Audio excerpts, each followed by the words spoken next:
Bismillahirrahmanirrahim. Assalamualaikum warahmatullahi wabarakatuh.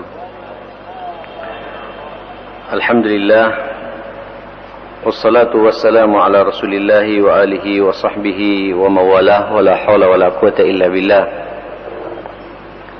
Ya ayyuhalladzina amanu taqullaha haqqa tuqatih wa la tamutunna illa wa antum muslimun.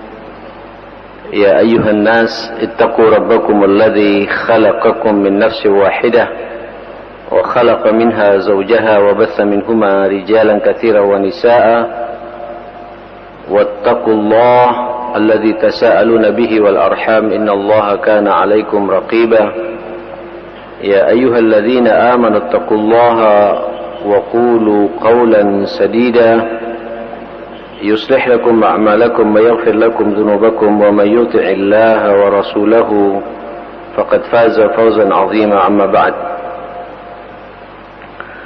اللهم إن هذا إقبال ليلك وإدبار نهارك وأصوات دعاتك فاغفر لنا جميعا يا رب العالمين. اللهم إنا نسألك فهم النبيين وحفظ المرسلين وإلهام الملائكة المقربين. اللهم إنا نعوذ بك من أن نشرك بك شيئا نعلمه ونستغفرك لما لا نعلمه. اللهم إنا نسألك الإخلاص والصدق في القول والعمل. بسم الله توكلت على الله ولا حول ولا قوة إلا بالله. Baik, mulai malam ini insyaallah dengan izin Allah Subhanahu wa taala kita melanjutkan tentang sirah Khulafair Rasyidin, sejarah Khulafaur Rasyidin. Satu persatu sudah kita bahas. Abu Bakar As-Siddiq radhiyallahu an tuntas kita kaji. Kemudian Umar bin Khattab selesai pula pembahasannya. Terakhir adalah Utsman bin Affan. Dan mulai malam ini kita akan memulai untuk menelaah, mengkaji bersama sejarah salah satu sahabat Rasulullah, kecintaan Rasulullah, juga salah satu min khulafair rasyidin, Ali bin Abi Thalib radhiyallahu anhu atau karramallahu wajhah. Jamaah sekalian, Ali bin Abi Thalib, saya pikir semua kita sudah nama tidak terlalu asing, karena beliau ini adalah sepupu Rasulullah sallallahu alaihi wasallam, sekaligus mantu Rasulullah sallallahu alaihi wasallam. Beliau ini ayahnya namanya Abu Thalib, dan Abu Thalib ini yang kemudian memelihara Rasul sallallahu alaihi wasallam sejak Nabi berumur berapa itu? 6 tahun. Nabi umur 6 tahun sampai Nabi diangkat menjadi Rasul pada umur 50 tahun. Nabi itu 10 tahun 50 tahun Nabi umurnya, jadi 10 tahun setelah masa kenabian meninggallah Abu Thalib ini. Luar biasa, jadi berarti 44 tahun mendampingi Rasulullah sallallahu alaihi wasallam. Ayahnya siapa? Ali bin Abi Thalib.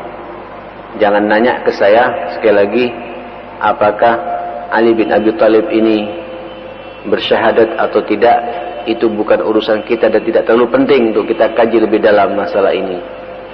Tapi yang jelas kontribusinya buat Rasulullah sallallahu alaihi wasallam ini luar biasa. Dia yang membackup Nabi, dia yang menjaga Nabi, dia pula yang memelihara Nabi sallallahu alaihi wasallam, dan dia pula yang pasang dada di saat orang-orang kufar Quraisy berusaha untuk membunuh beliau. Ya, bunuhlah aku dulu, langkai mayatku dulu kalau kau ingin membunuh ponakanku ini. Itu Ali bin Abi Thalib, Abu Thalib, dan ini merupakan ayah dari Ali. Ya, Ali.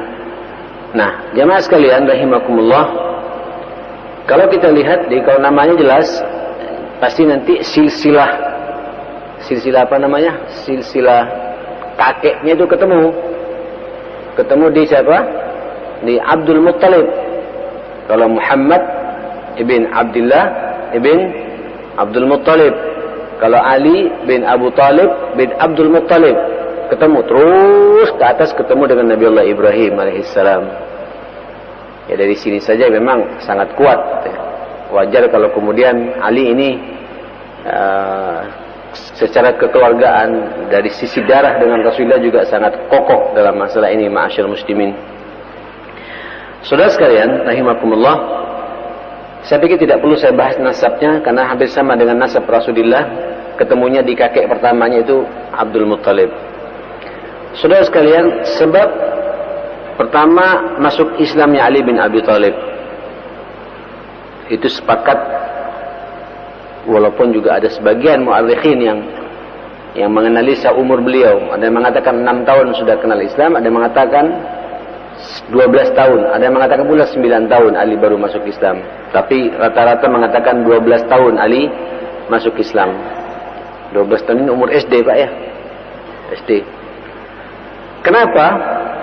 Sababu islamihi annahu dakhala ala Nabi sallallahu alaihi wasallam wa ma'ahu Khadijah radhiyallahu anha wa huma yusalliyani sawa'an. Allahu akbar.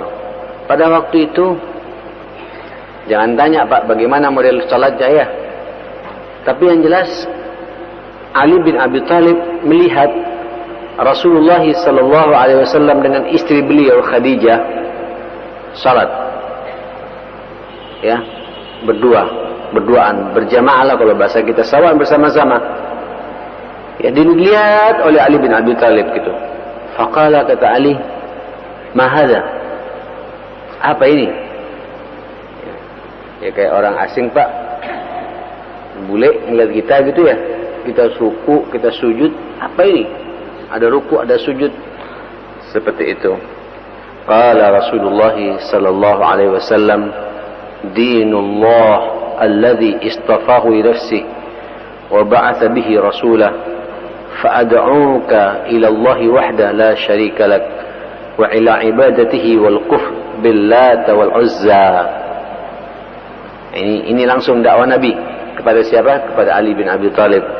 Ini yang saya lakukan ya dengan siapa? Dengan Khadijah istriku ini, kata Ali, kata Nabi, ini adalah agama Allah, di mana Allah milih akan dirinya agama ini dan mengutus terhadap agama ini seorang utusan Rasulullah, ya aku sendiri, kata Nabi. Aku ajak engkau ya Ali ke jalan Allah untuk tidak syirik kepada Allah dengan sesuatu dan untuk kau beribadah kepadanya tidak dan mengkufuri Lata wal Uzza. Lata wal Uzza ini apa? Sesembahan-sesembahan, patung-patung yang disakralkan dan dituhankan oleh orang-orang kufar Quraisy pada waktu itu.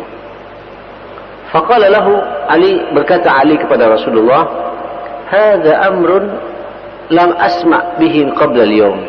Terus terang saja ini perkara saya belum pernah mendengarnya ya sebelum hari ini. Saya tidak pernah mendengar ini kok dinamakan agama. Falastu biqadin amran hatta uhdithu Abu Talib. Saya tidak bisa memutuskan ini. Jadi ajakan Nabi itu Pak tidak langsung diputusi oleh Ali. Ini sekaligus bukti betapa Ali ini sama orang tuanya sangat apa?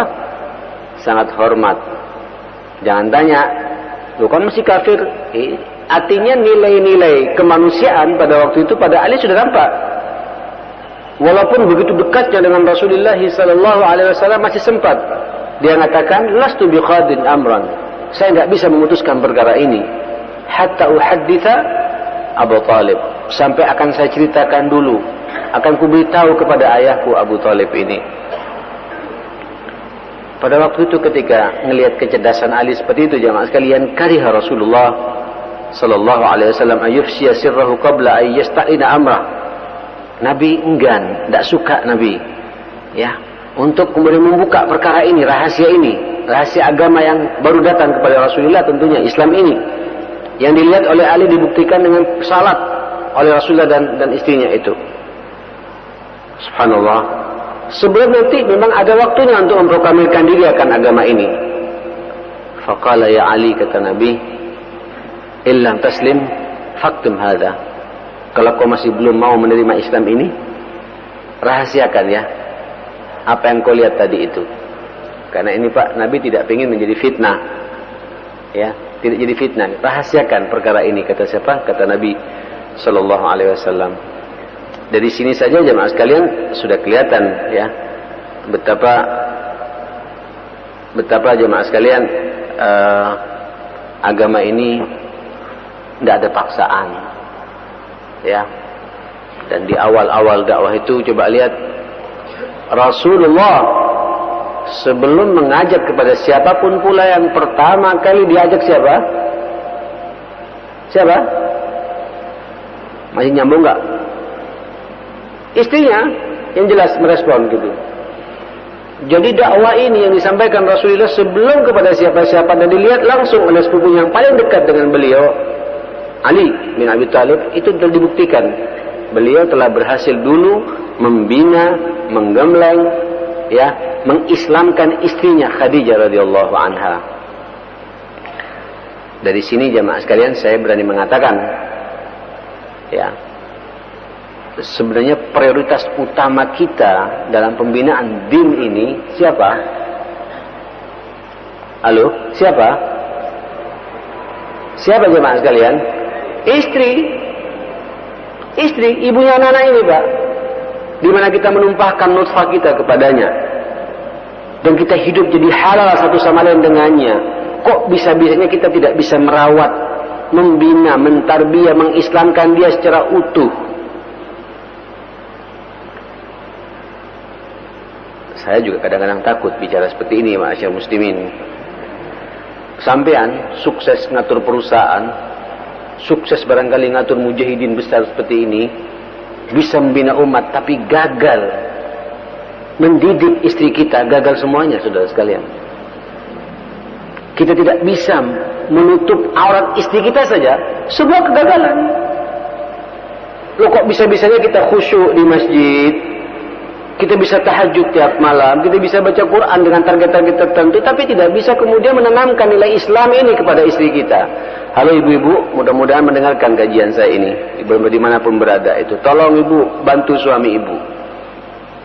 Dan kalau ibu ini sudah berhasil, ma'asyar muslimin, seirama dengan kita para suami, ini sangat gampang nanti mendidik di bawahnya.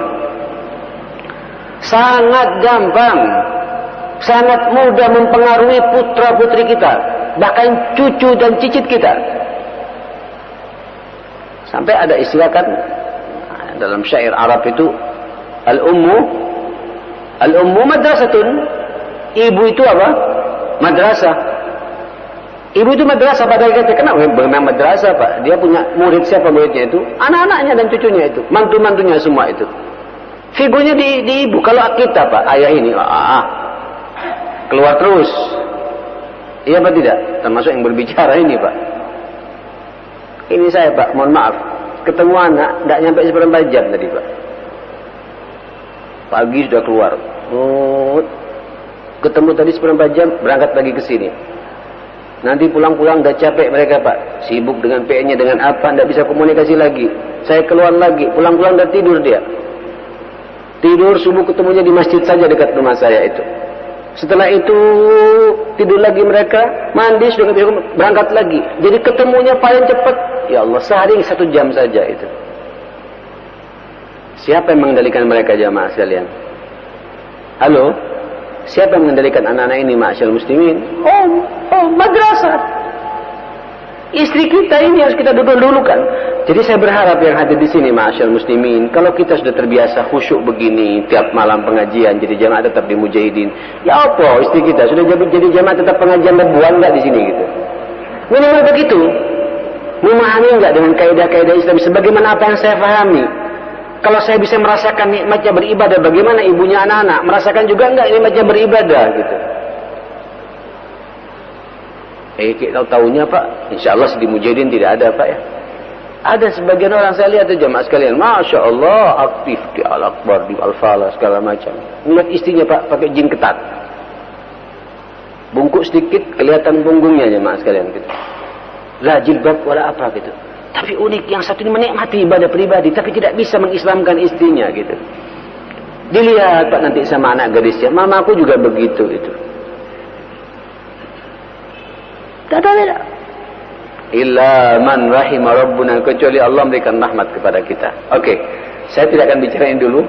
Saya hanya memberikan ngangkat sedikit biar masuk Pak dalam aplikatif dalam kehidupan kita. Rasulullah mencontohkan begitu dia terima Islam, yang diajak pertama kali langsung aplikatif itu Khadijah radhiyallahu anha. Dan kita sudah bahas ya sejarah Khadijah. Ummul Mukminin sudah 2 kita bahas ya. Khadijah dengan siapa? Aisyah sudah kita bahas ini. Langsung. Maka wajar Pak, putri-putri Rasulullah di bawah Khadijah ini semuanya jadi orang ya. Zainab, Ummi Kalsum, Ruqayyah, Fatimah radhiyallahu anhunna jami'an. Allah semua menjadi putri kebanggaan Rasulullah. Kenapa? Contohnya jelas, ibunya jelas. Ya seperti itu. Nah, saudara sekalian rahimakumullah, setelah itu dilihat orang paling dekat, karena memang Ali dalam hadanah Rasulullah. Ali ini dalam pemeliharaan siapa? Rasulullah sallallahu alaihi wasallam. Ini Nabi bukan ini Pak, bukan mau balas budi kepada Ali bin kepada siapa? Abu. Enggak, memang kecintaan Nabi sejak kecil teman mainnya. Nabi itu suka sekali kepada Ali, lihat kecerdasannya, ya, ketegarannya. Ali ini katanya jamaah sekalian orangnya tidak terlalu tinggi juga tidak terlalu pendek Pak. Badannya kekar, jago gulat, piawai, pinter, cerdas. Itu Ali bin Abi Thalib itu. Dia banyak ngomong, tapi begitu ngomong to the point. Seperti itu. Nanti kita akan bahas tentang pribadi beliau. Nah setelah itu melihat pertama kali dilihat dibidik orang terdekat yang dibidik oleh Rasulullah sallallahu alaihi wasallam. Siapa itu? Ali bin Abi Thalib. Karena yang lain-lain putri-putrinya masih kecil-kecil. Rasulullah sallallahu alaihi wasallam. Ya, diajaklah siapa Ali bin Abi Thalib. Karramallahu wajhahu wa radhiyallahu anhu ini. Kata Ali, ini saya katakan tadi, walaupun dia begitu dekatnya dengan Rasulullah dan wajar Pak awal-awal dakwah ngelihat pemandangan yang unik seperti itu, sujud, rukuk dia salat, apakah sama seperti kita salatnya? Wallahu a'lam. Saya enggak menemukan kisah yang jelas, riwayat jelas dalam masalah ini. Sekali lagi bingung kali.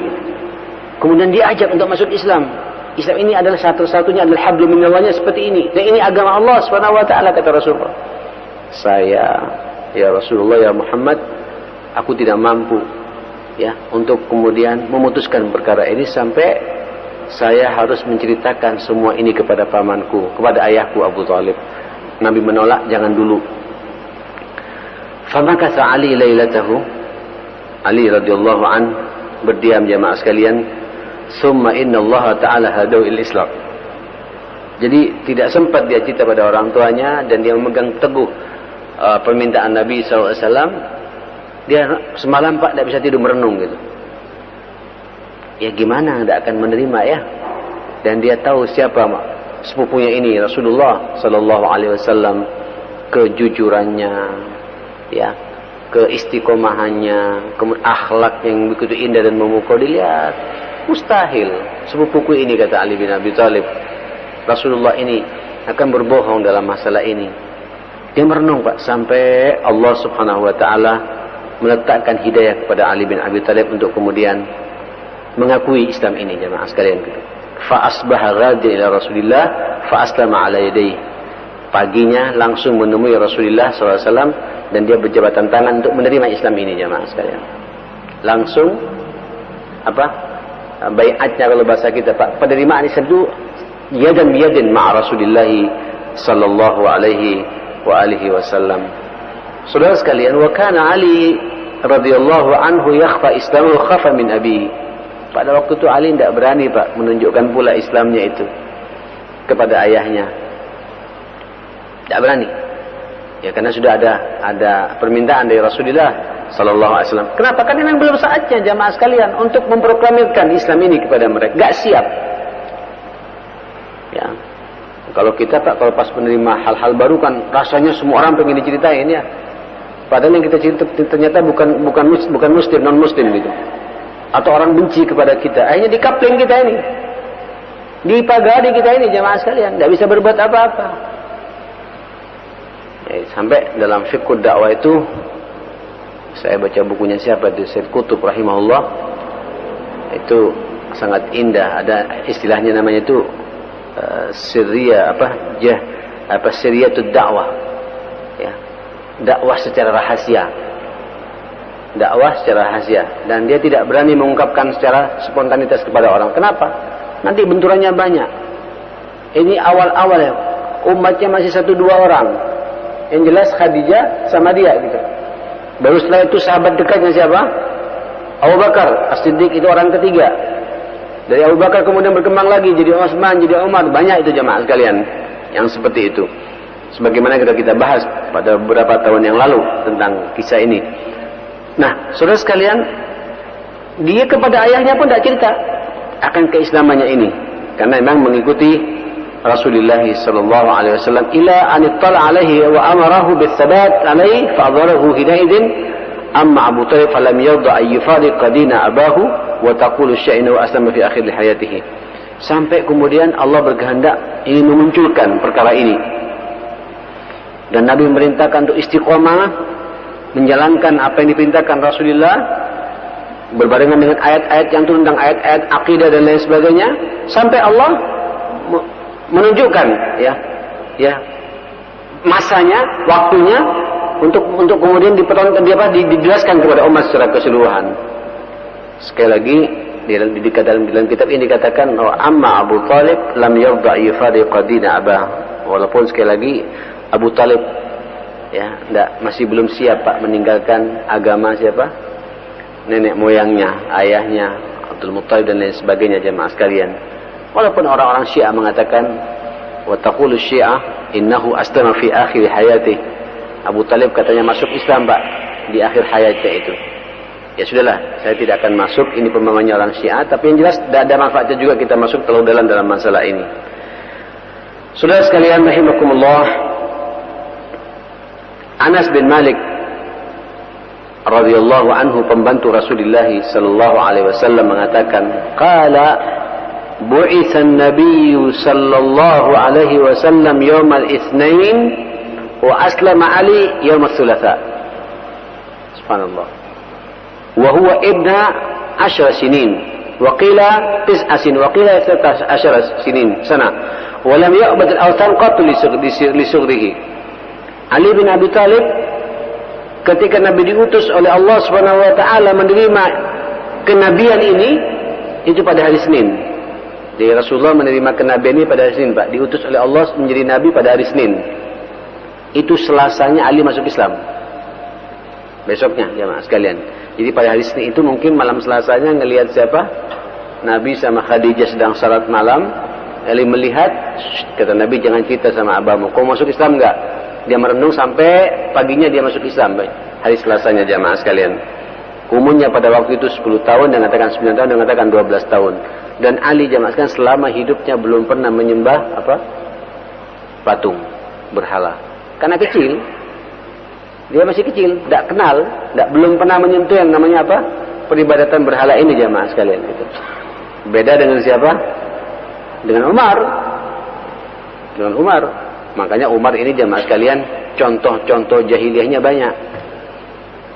Dan ketika dia masuk Islam, sudah pengalaman jahiliyahnya itu tidak bisa hilang. Sehingga mensikapi masalah itu paham betul. Sampai mendapatkan julukan Al-Faruq, yang bisa membedakan mana hak, mana batil, mana syirik, mana Islam. Kenapa? Dia punya pengalaman. Itu kepada Umar bin Khattab. Ali sama sekali tidak kenal. Masya Allah, luar biasa ini. Yang tidak kenal kebaikan-kebaikan terus yang datang dari Rasulullah, dan melihat langsung bagaimana dia dididik, dibina oleh Rasulullah sallallahu alaihi wasallam. Kisah yang paling jelas tentang kokohnya iman Ali bin Abi Thalib radhiyallahu anhu ini jemaah sekalian, yaitu pada malam hijrahnya Rasulullah sallallahu alaihi wa alihi wasallam.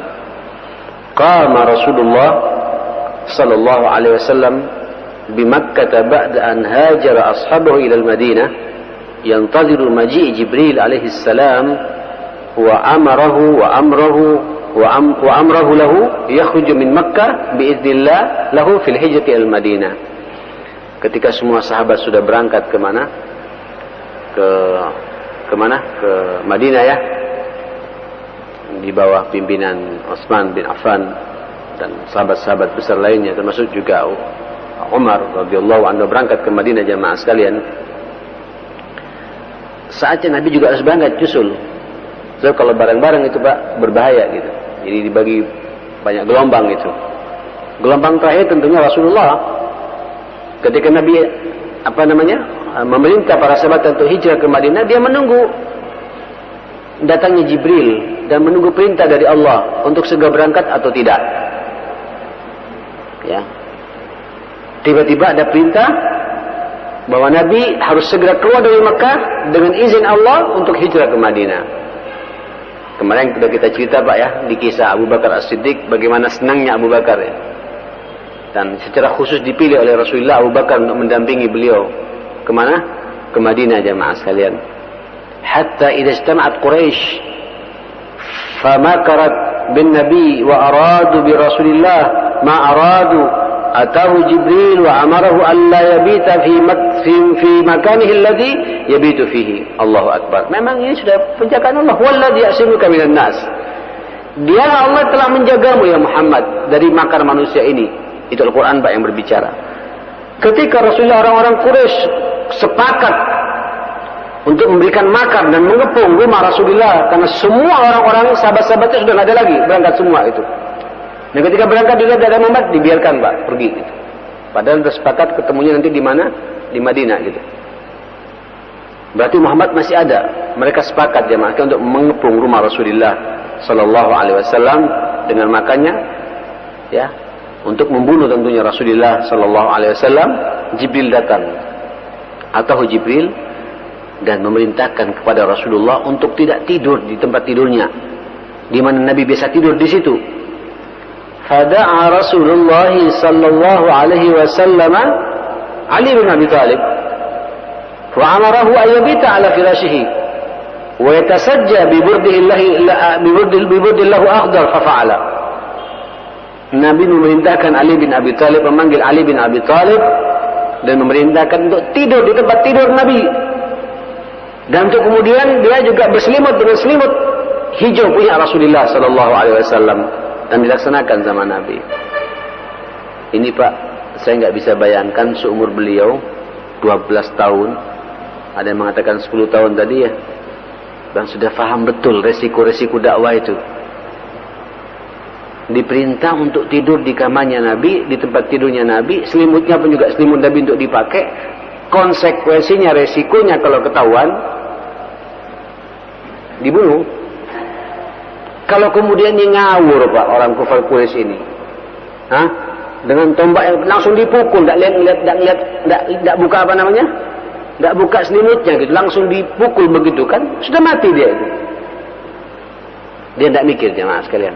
Saking thiqahnya, percayanya kepada siapa? Rasulullah sallallahu alaihi wasallam. Ini Pak puncak keimanan Ali di masa mudanya.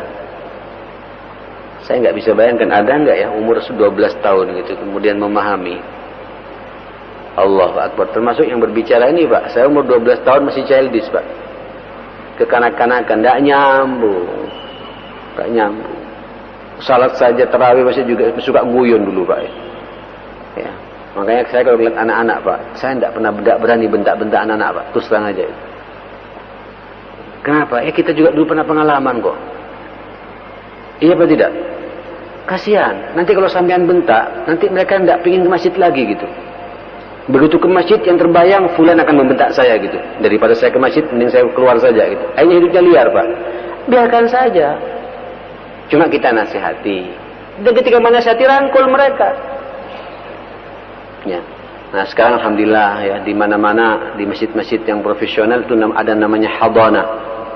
Apa hadana ini? Jadi ketika salat Jumat atau salat tarawihan Ramadan kayak saya lihat di Kalimantan kemarin ya, Jakarta juga sudah mulai bermunculan, di Surabaya juga itu. Jadi ibu-ibu yang atau remaja-remaja putri yang tidak bisa ke masjid, yang sedang apa namanya haid, itu disiapkan di lapangan ya, diadakan acara khusus mereka itu. Jadi anak kecil semuanya kalau salat tarawih tidak bisa khusyuk, tidak bisa, pasti ganggu gitu. Nah mereka dihadhanai oleh mbak-mbaknya itu ya, yang tidak bisa salat, kemudian ada game-game yang menyenangkan gitu, kisah-kisah orang tuanya khusyuk salat, merekanya juga pulang mendapatkan ilmu tertentu dari dari remaja masjidnya jamaah sekalian. Kalau ini ada kan bagus sebenarnya ya. Jangan sampai anak tidak mau ke masjid gara-gara takut dibentak oleh, apalagi Pak Panitanya pakai apa? Seragam ya. Pakai seragam rompi ya. Masih ada rompinya di sini. Tidak apa-apa sih, tapi jangan menjadi untuk menakut-nakuti. Rompi biar tahu saya ini panitia untuk mengatur shaf dan lain sebagainya. Nah, saudara sekalian, ini Ali bin Abi Thalib tidak demikian jemaah sekalian. Ali bin Abi Thalib luar biasa. Seakan-akan apa ya? Memang ini karunia dari Allah, Pak. Pilihan Allah Subhanahu wa taala. Ada saja tipikal-tipikal anak yang cerdas-cerdas seperti itu. Ya. Salah satunya Ali bin Abi Thalib di kalangan para sahabat, langsung diambil tidur. Dia tidak takut dapat tidur saja. Kalau yang saya mati ya mati sudah. Ya, kalau bahasa saya kalau mati enak dong cepat ketemu Allah Subhanahu wa taala gitu. Halo. Kalau falsafah ini ada, Pak. Kita ini paling tenangnya orang, Pak. Orang kalau imannya sudah mantap, kokoh dalam dada ini ya. Sampai ini senyum terus. Ada musibah, tenang. Tidak ada musibah, untung sampean bersyukur sama Allah. Ada musibah, sampean sabar, tersenyum. Allah kena faham betul kapasitas kita ini jamaah sekalian gitu. Bahkan kalau ketika ada peperangan, mereka berlomba-lomba itu untuk kemudian terlibat dalam perang ini. Salah satunya dalam perang apa? Perang Badar itu ya. Di mana ada sahabat masih muda, umurnya tidak layak untuk perang, katanya itu jamaah sekalian. Ya, dan dia mengatakan 13 tahun, yang satu masih 11 tahun, kakak adik. Tapi ternyata orang ini, Pak, yang membunuh siapa? Abu Jahal gitu. Sampai ketika perang itu kakinya jinjing jemaah sekalian gitu. Supaya nampak apa? Nampak tinggi gitu. Allahu Akbar. Bangganya Pak orang tuanya ya. Bahagianya orang tua yang seperti itu. Coba lihat sekarang jemaah sekalian, kita bicara Ali bin Abi Thalib, tidak ada wajah-wajah Ali di sini, Pak. Yang Ali ini wajah-wajah Abu Bakar, wajah-wajah Umar. Ya. Wajah-wajah Umar, tua-tua semua ini. Mana Ali? Nah, ini tolong Pak, kita yang Umar-Umar ini ajak Alinya ya ke masjid, ya. Minimal mulai besok malam harus kita anak-anak muda juga ikut di sini. Kajian-kajian begini, Pak, menyentuh mereka insyaallah ini. Kalau sudah tua gini gimana nyentuh juga, cuma nanti pulang kita gemes-gemes saja seperti ini jamaah sekalian.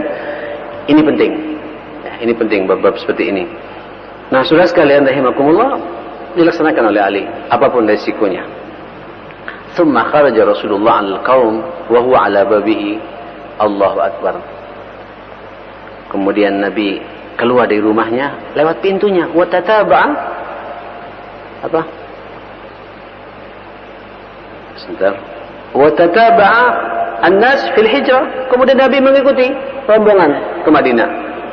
Wa kana akhiru man qadama al-Madinah minan nas lam yuftan fi dinihi Ali bin Abi Thalib.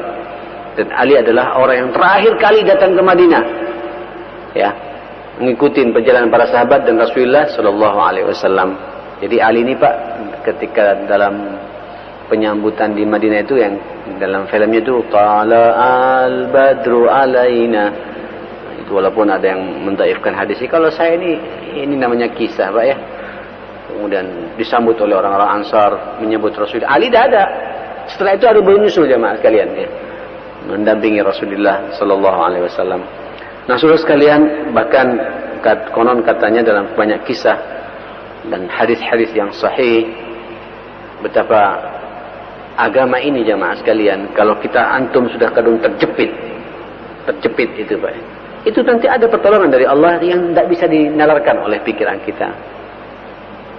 Itu para orang-orang kufar Quraisy di malam hari yang semangat, mungkin sorenya sudah minum kopi loak Pak ya, apa? Kopi apa namanya itu, kopi yang membuat melek terus gitu, dikasih garam barangkali untuk jangan sampai Muhammad keluar, dibikin ngantuk oleh Allah Subhanahu wa taala.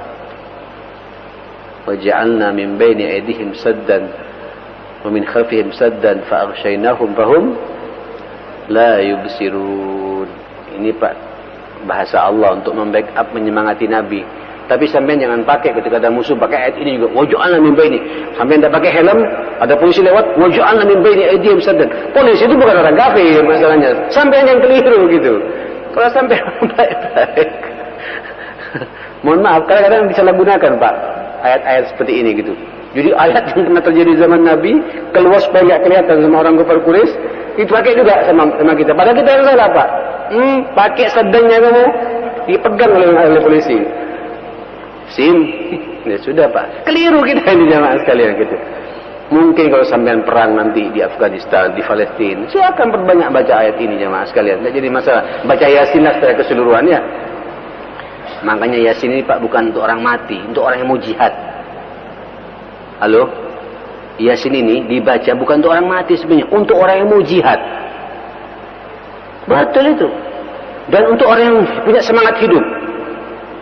Apa kata Allah? Liyuhya man kana hayyan, apa? Wa yahiqqal qawlu 'alal kafirin. Al-Qur'an itu untuk memberikan apa namanya? Petunjuk bagi orang yang hayyan. Apa hayyan, Pak? Masih hidup. Wa yahiqqal qawlu 'alal kafirin, dan berlaku kebenaran itu buat orang kafir. Enggak akan bisa menerima kebenaran ini, kata Allah Subhanahu wa taala. Itu dalam surat Yasin, Pak. Tapi kalau kita baca Yasin, pikiran kita untuk orang mati, Pak. Ada Yasin untuk orang hidup. Bahkan untuk menyemangati kita jihad fisabilillah. Makanya Nabi perintahkan pada kita baca Yasin tiap hari itu. Seperti itu. Nah, sudah sekalian rahimakumullah, ini kemana-mana saya bicara nih, Pak, ya. Nah, oleh Allah dibikin ngantuk, Pak. Bahkan dalam riwayat itu, saya pernah menyampaikan kemarin ya, beberapa tahun yang lalu, Nabi sempat ngambil debu ya, dan diletakkan di ubun-ubun yang tidur. Orang-orang kufar Quraisy yang dengan pedangnya gagah masing-masing suku siap untuk membunuh Rasulullah. Nabi pergi. Bangun-bangun kok ada bekas telapak kaki itu. Nah, ini Pak hikmahnya gitu. Salah satu hikmahnya, kemudian begitu mereka mau bunuh, dibuka masih ada selimut. Oh, bukan, tunggu dulu, ini belum Muhammad. Ini ada apa? Ada pasir di kepala kita. Bekas kakinya juga ada. Siapa ini? Dibuka, ternyata Ali bin Abi Thalib. Kata Ali, di mana? Aku enggak tahu. Aku suruh tidur, aku tidur. Anak kecil, Pak. Aku tidur, ya tidur. Kesempatan aku jarang pakai selimut begini, kata Ali bin Abi Thalib. Tidur. Radhiyallahu anhu. Dengan kepolosannya pun dia, padahal ininya tajam jamaah sekalian. Radhiyallahu anhu.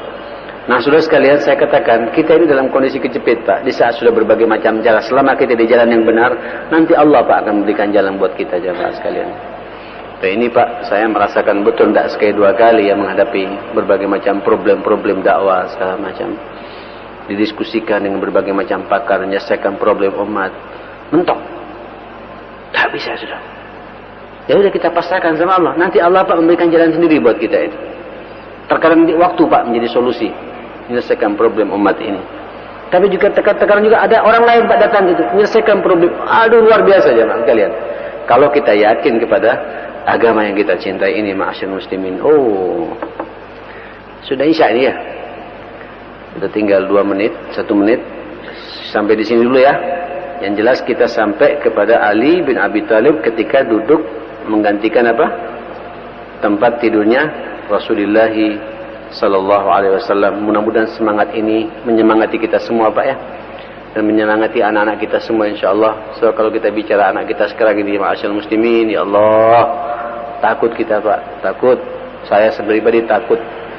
Saya punya anak 3 ini sudah dewasa semua. Ya. Sudah di atas 17 tahun semuanya, jamaah sekalian gitu. Yang terakhir ini baru masih 13-14 tahun. Mulai ada ketakutan, tapi kita jangan takut terus. Tidak benar ya. Terus optimis ya, terus tidak bisa komunikasi perlisan. Sekarang alhamdulillah sudah ada apa? Ada HP-nya, Pak, tolong manfaatkan kita ini. Ini pulsa yang kita habiskan untuk telepon anak kita, nggak akan terbuang percuma, dicatat oleh Allah Subhanahu wa taala itu. Kenapa? Karena bentuk pedulinya kita. Ketika kita peduli untuk menegakkan aturan Allah kepada putra-putri kita, Allah akan menjaga mereka semua, insyaAllah. Dan kita semua yang hadir di sini, kita saling berdoa satu sama lain, Pak, ya. Mudah-mudahan anak kita semuanya menjadi anak-anak yang saleh. So saleh Nabi Allah. Sesaleh siapa? Ali bin Abi Thalib radhiyallahu anhu. Rabbana atina fid dunya hasanah wa fil akhirati hasanah wa qina adzabannar. Wa sallallahu ala sayyidina Muhammadin wa alihi wa sahbihi wa sallam. Walhamdulillahi rabbil alamin. Subhanakallahumma wa bihamdik asyhadu an la ilaha illa anta astaghfiruka wa atubu ilaik. Saya mohon maaf. Wal afu minkum. Assalamualaikum warahmatullahi wabarakatuh.